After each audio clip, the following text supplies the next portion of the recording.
I need to tell someone what I did, and you're going to think I'm terrible, but there's something about saying, I need a real man vacation that nobody understands unless they felt their own identity dissolve into someone else's shadow. I wasn't trying to be cruel. I just needed to remember who I was before I became half of a couple that finished each other's sentences and forgot which Netflix password was whose. The worst part about what happened isn't what you think. It's that I actually said those exact words to Marcus while he was making my coffee the way I like it, with that stupid oat milk he started buying because dairy gives me headaches. I need a real man vacation, I told him. The kind where I don't have to explain why I want to drive with the windows down even though it's 50 degrees outside. He didn't even look up from the espresso machine his mom bought us, just nodded like he understood, which somehow made it worse. 6 days later, I came home to find my key didn't work. Not stuck, not frozen, just wrong.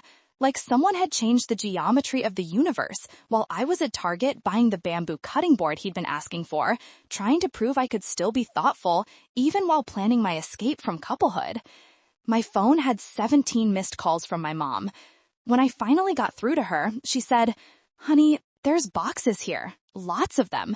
They came this morning with a moving truck." The way her voice cracked on boxes made my stomach drop harder than the moment I realized the locks had changed. Let me back up, because everyone thinks Marcus is the villain in this story, the guy who changed the locks and shipped his girlfriend's life across town without warning. But the truth is, I'm the one who ruined everything. And here's what really happened when I thought I was just being honest about needing space. Marcus and I had been together for 4 years. 4 years of Sunday meal prep and shared Spotify accounts and arguing about whose turn it was to call the internet company. 4 years of me slowly disappearing into someone who scheduled her hair appointments around his work trips and pretended to care about fantasy football because it made him happy. I should have known something was wrong when I started fantasizing about eating dinner alone. Not because I didn't love him. I did, desperately, in that way that felt like breathing. But because I couldn't remember the last time I'd made a decision without calculating how it would affect him. Even my girls' nights were planned around his schedule, my laughter feeling borrowed, like I was performing the version of myself I thought I should be. The photo I posted from Sarah's bachelorette party showed me dancing on a table in Nashville, captioned, "Living my best life." But what you couldn't see was that I'd cried in the Uber on the way there because Marcus hadn't texted me back for 6 hours, and I was trying to prove I could still be fun without his approval. The comments were all fire emojis and Yas Queen, but the real story was that I'd never felt more lost in my life. Everyone was trying to warn me about something, but I couldn't see that they meant I was disappearing.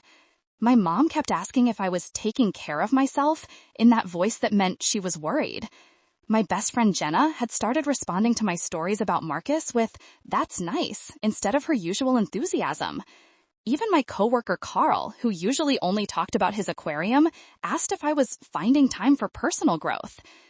But I was so focused on the surface stuff, the way Marcus never closed cabinets, how he always needed the thermostat lower than I liked, his habit of reading my text messages over my shoulder, that I missed the real problem, which was that I had become someone who measured her worth by how well she fit into someone else's life. The night I dropped the vacation bomb, we'd been fighting about the dishwasher, the actual dishwasher, not some metaphor. He kept loading the plates facing the wrong direction, and I kept reloading them, and suddenly I was crying about how he never really saw me, and he was confused because what did dishwasher geometry have to do with being seen?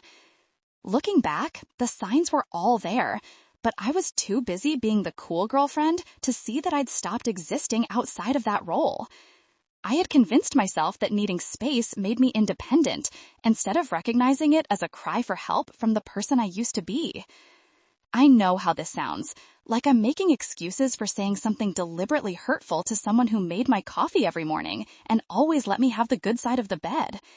But there's more to what I said than just needing a break, and I'm getting to the part that makes me look terrible. What I haven't told you, and it changes everything, is that I'd already met someone. Not physically, not yet, But there was this guy from my spin class who'd started messaging me about music, and for the first time in years, someone was asking about my opinions without already knowing what I thought. While Marcus was worried about dishwasher efficiency, this guy wanted to know why I thought the National was better than the war on drugs, and I was high on being interesting again. Everyone thinks social media ruined us, but the real problem started before that, when I started posting thirst traps with captions about finding myself and responding to this guy's stories about his hiking trips with hard eyes I definitely meant. The text messages between us tell a different story than what I'm sharing here, full of "you're so different from other girls" and "I've never met anyone who gets me like you do," all the greatest hits of emotional cheating. I felt so smart about the whole thing, convinced I was handling it maturely by not actually crossing physical lines while I let a stranger rebuild my self-esteem brick by brick. I told myself that Marcus and I had just gotten too comfortable, that everyone went through this, that I was protecting him by not telling him how restless I'd become. That night, something happened that I've never told anyone about. After our dishwasher fight, Marcus tried to surprise me with reservations at that Italian place I'd been wanting to try. He'd called 3 weeks ahead because he knew how much I hate eating late and had specifically requested the corner booth because I once mentioned feeling exposed sitting in the middle of restaurants. And I looked at this beautiful man who knew me better than I knew myself and said, I can't. I need a real man vacation from all of this. The words came out before I could stop them, and I watched his face shift from hopeful to hollow in real time. For a moment, I actually believed I was doing us both a favor by being honest about needing space.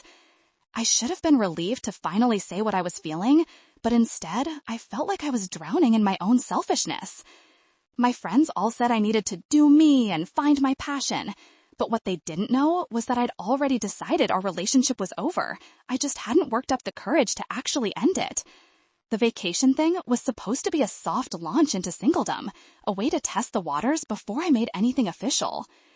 You're probably thinking I deserve to get locked out, but it gets worse.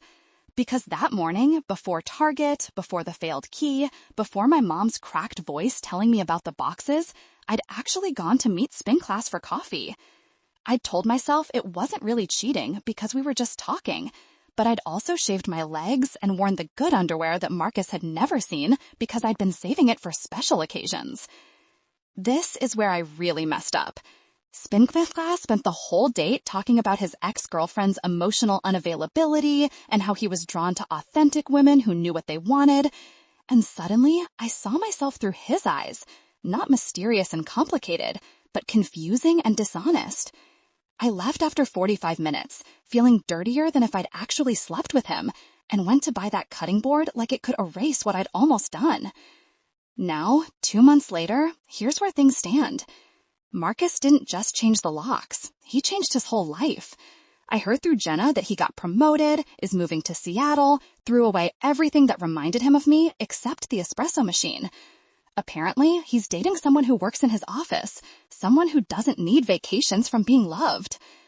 My stuff is still at my mom's house, stacked in boxes I can't bring myself to open.